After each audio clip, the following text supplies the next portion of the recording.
지금부터는 임승우 국민의힘 대변인과 함께 당 상황을 자세히 알아봅니다. 대변인님 어서 오십시오. 네, 반갑습니다. 아유, 뭐 상황이 좀 복잡한데요. 많이 복잡합니다.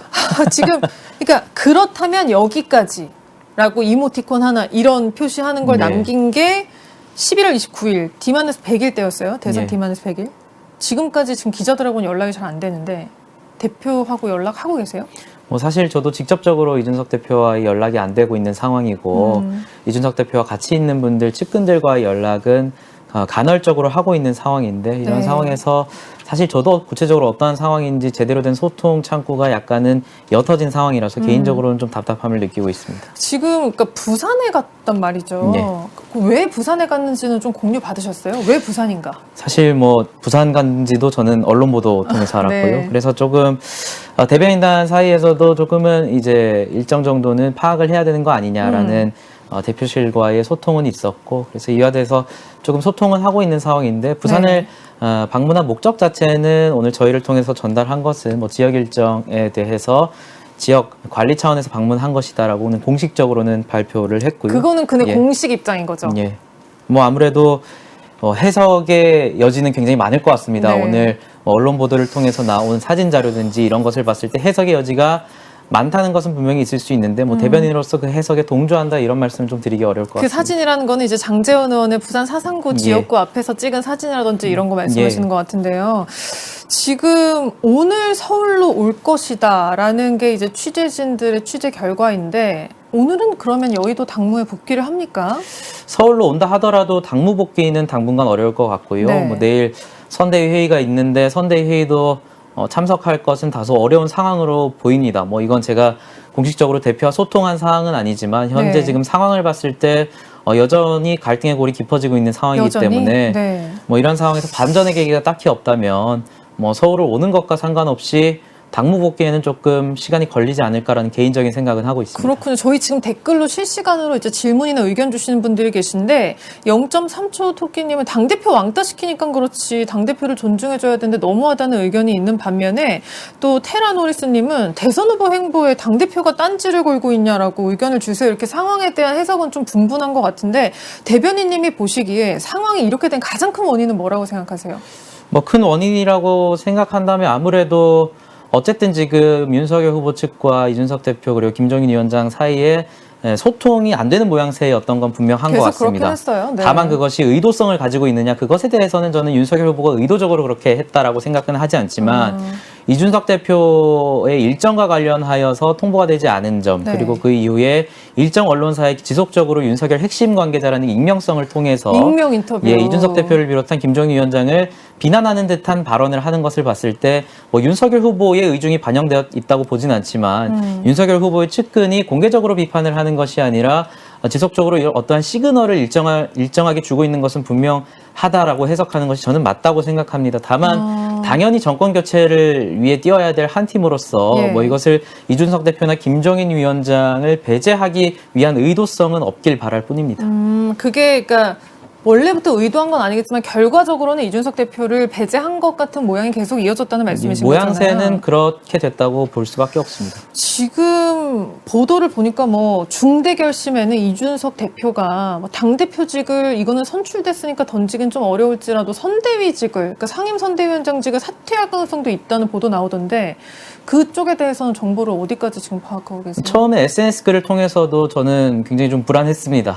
갑작스럽게 좀 올리셔가지고 선대위에서 이제 사퇴를 할까봐. 예, 그래서 이제 뭐 선대위 사퇴든 아니면 당 대표 사퇴든 저는 개인적으로 급작스럽게 변하는 상황에 대비할 필요도 있기 때문에 네. 그 SNS 글을 올린 상태부터 좀 지속적으로 소통은 해왔었는데요.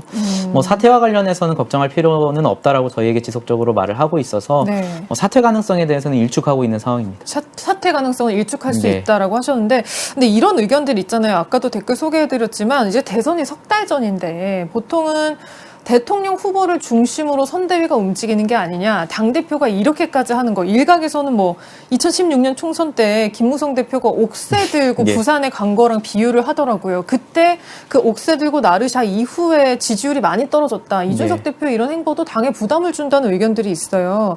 여기에 대해서는 좀 대변인님은 어떤 답을 주시겠어요? 하필 좀 행선지도 부산이라서 저도 네. 조금 당황스럽긴 한데요.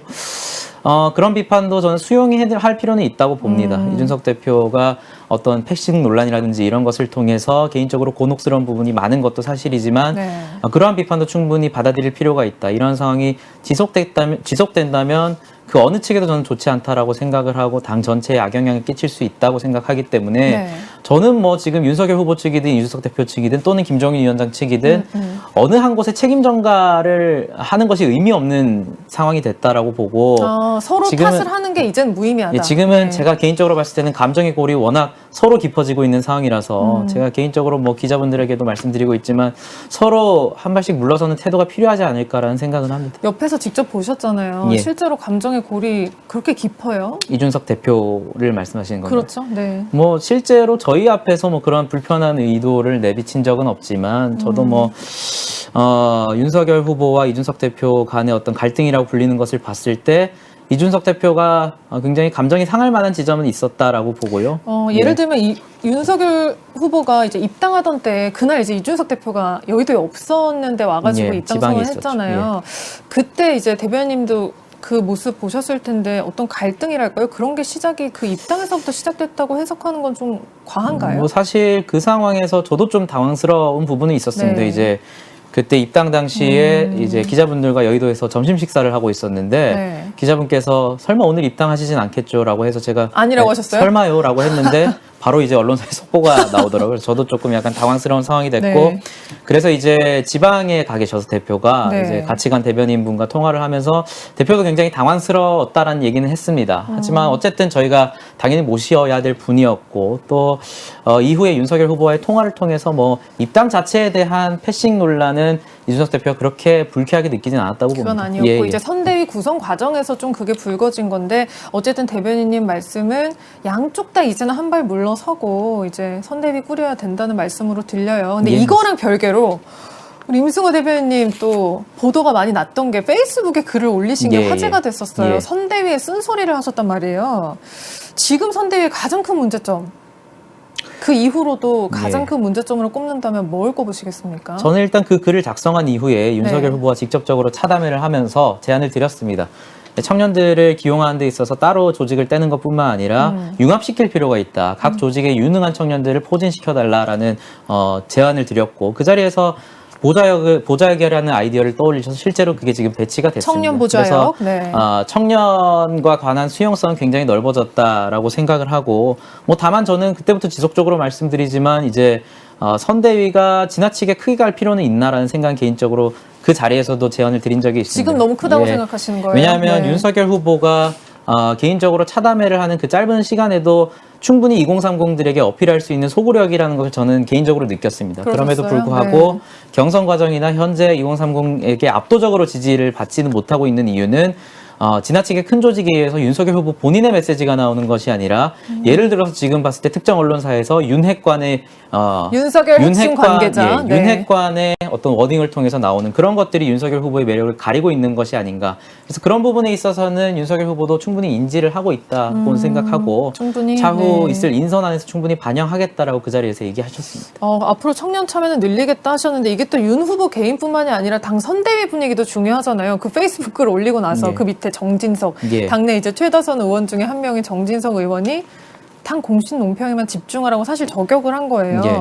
그게 이제 전 당내 세대 차이가 좀 드러난 장면이라고 생각했는데 그 이후에 정진석 의원하고 따로 연락을 하거나 소통하신 게 있으세요? 뭐 따로 연락이나 소통할 건 없고요. 사실은 네. 뭐 정진석 의원이 진짜로 불편해서 글을 삭제시키고 싶었다면 정말로 저한테 전화나 문자를 통해서 글을 삭제할 것을 요청했을 수도 있습니다. 하지만 페이스북 글에 공개적으로 댓글을 작성하신 것은 자신의 의견에 대한 비판도 겸허히 수용하겠다. 자유롭게 논쟁해달라는 태도로 저는 해석했기 때문에 공개적으로 올려줬기 때문에 예, 전혀 오히려 불편할 필요는 없고요. 또 저는 정진석 의원님의 말도 충분히 받아들일 필요는 있다. 당대변인이 그래요? 어디까지나 공식 논평에 집중하는 것은 당연한 임무고 또 뭐 생각의 차이는 조금 있을 수 있습니다. 과연 선대위가 잘못된 방향으로 가고 있다고 많은 분들이 판단하는 상황에서 방송에 나가서 아무 일 없습니다라고 하는 것은 과연 대변인으로서 옳은 일인가에 대한 생각은 분명히 있었고요. 다만 그렇군요. 겸허하게 받아들여야 될 지적이라 생각합니다. 알겠습니다. 여러분은 지금 국민의힘 임승호 대변인과 함께 당 선대위 상황에 대해서 이야기를 듣고 계십니다. 질문 올려주시고요. 우리 임승호 대변인은 이준석 대표 출범 이후에 이제 나는 국대대 그 오디션으로 거기서 이제 1등 하셔가지고 대변인 맡게 되신 예. 거죠. 94년생이시고요. 예, 그렇습니다. 94년생이면 올해 이제 29? 만으로 27이고 27살. 예, 네. 예. 지금 5개월 동안 당 대변인으로 이제 활동을 예. 하신 거예요. 저 국민의힘에서 이렇게 젊은 대변인이 활동한 거는 사실 이번이 처음으로 예. 보이긴 하는데 지금의 정치권이 뭐 국민의힘을 포함해서 지금의 정치권이 청년 목소리를 이제 잘 담아낼 준비가 돼 있다고 보세요? 뭐 저는 여야 할 것 없이 아직까지 많이 부족하다. 네. 뭐 여당의 상황을 말씀드리자면 실제로 기존의 어떤 청년들을 끌어오겠다라고 하지만 기존에 해왔던 방식 그대로 답습하고 있습니다. 청년 선대위를 따로 발족시켜서 어떻게 보면 청년들의 공간을 터주는 것일 수도 있지만 저도 청년 대변인이라는 타이틀을 청년을 달고 해봤지만 모든 사안에 대해서 뭔가 신선해야 된다, 청년다워야 된다 이런 요구를 해요. 그게 약간 편견이나 예, 이런 그러다 거일 수 보면 있잖아요. 이제 이슈 자체를 한정시키는 그런 부작용도 있기 때문에 저는 이건 여야 할 것 없이 청년 조직을 따로 떼서 공간을 확보해 주는 것이 과연 바람직한가에 대해서는 정치권 전체가 한번 토론해 볼 필요는 있지 않을까 생각합니다. 오히려 융합돼야 된다. 청년이라고 해서 별도의 조직을 주는 거는 오히려 좀 역효과가 날 수 예. 있다는 얘기였고 지금 이제 국민의힘 선대위 얘기를 계속 하고 있는데 더불어민주당은 한 번 이제 뜯어 고치기로 했어요. 예. 의총 열어가지고 다 선대위 사실상 해체하고 다시 후보 중심으로 꾸리겠다고 해서 곧 출범하는데 지금의 국민의힘 상황이 더불어민주당의 반사 이익이 된다고 보시나요? 저는 뭐 반사이익이 될 거라고 보진 않습니다. 뭐 저희가 그래요? 지금 우려하는 지점은 특히 2030 청년층의 이탈을 우려하고 있는 지점이고 네. 분명히 현재 여론조사를 봤을 때 굉장히 60, 70%에 가까운 청년층들이 투표를 유보하고 있는, 그 선호를 유보하고 있는 경향을 좀 보이고 있기 때문에 하지만 저는 결과적으로 그 청년들의 민심이 민주당으로 갈 일은 없다. 왜냐하면 현재 지금 2030 청년들이 정치에 관심을 갖게 된 이유는 저희 당의 보궐선거나 당대표 선거부터 관심을 가졌고 또 그것은 민주당의 구태적인 행태로부터 반감을 가지고 오신 분들이기 때문에 저희가 분명히 노력은 해야 되겠지만 이분들이 민주당으로 갈 일은 저는 적다고 보고 그래요? 그렇다고 네. 해서 전혀 뭐 안이하게 판단한 문제는 아니라 저는 이 순간에 바로 2030 청년들의 표심을 저희가 먼저 끌어와야 된다고 생각합니다. 그렇군요. 진리와 정의 아이디 쓰시는 분이 아니 이준석 대표가 패싱당하고 있는데 무슨 청년의 희망을 주는 당인가요? 라는 댓글도 남겨주시긴 했는데요. 지금 안 그래도 당원 게시판이 친 이준석, 반 이준석 이런 의견들로 막 난리이더라고요. 근데 이것이 이제 뭐랄까요? 선거운동에 썩 좋은 영향을 주지 않는다고 판단을 한 건지 더불어민주당은 이제 당원 게시판, 책임 당원 게시판을 잠정 폐쇄한다고 했거든요. 예. 국민의힘은 이 게시판 이슈는 어떻게 다루고 계세요? 근데 저는 민주당의 이런 방식은 굉장히 민주당스럽다라고 평가할 수밖에 없는 민주당스럽다. 게 민주당이 무슨 지금 표현일까요? 권리당원 게시판을 폐쇄한다고 해서 그분들이 목소리를 내지 않을까요? 다른 곳으로 가서 더 격렬한 토론을 하게 될 것이고 비난을 서로 하게 될 겁니다. 물론 저희도 굉장히 심각하게 보고 있습니다. 지지자들 간의 어떤 분열이나 지지자들 네. 간의 어떤 대립에 대해서는 굉장히 심각하게 보고 있지만 그렇다고 해서 게시판 자체를 폐쇄한다거나 그들이 소통할 수 있는 창구 자체를 막아버리는 것은 전혀 민주적인 모습이 아니라고 생각을 하고 그런 지지자들의 목소리를 잘 담아서 당내에 책임 있는 사람들이 그것을 봉합하는 것이 임무라고 생각합니다. 당 게시판 다 읽어보세요. 뭐 다는 안 읽어보지 너무 많아서 다는 못 근데 읽어보지만 제목을 쭉 이제 훑어보는 식으로. 예, 당 게시판뿐만 아니라 뭐 여러 커뮤니티 여론이라든지 다 파악은 하고 있습니다. 커뮤니티 여론까지 예. 알겠습니다. 오늘 말씀은 여기까지 듣겠습니다. 오늘도 기자들 전화 받느라 정신 없으시겠네요. 정신없습니다. 알겠습니다. 말씀 여기까지 듣죠. 지금까지 국민의힘 임승호 대변인과 함께 이야기 나눠봤습니다.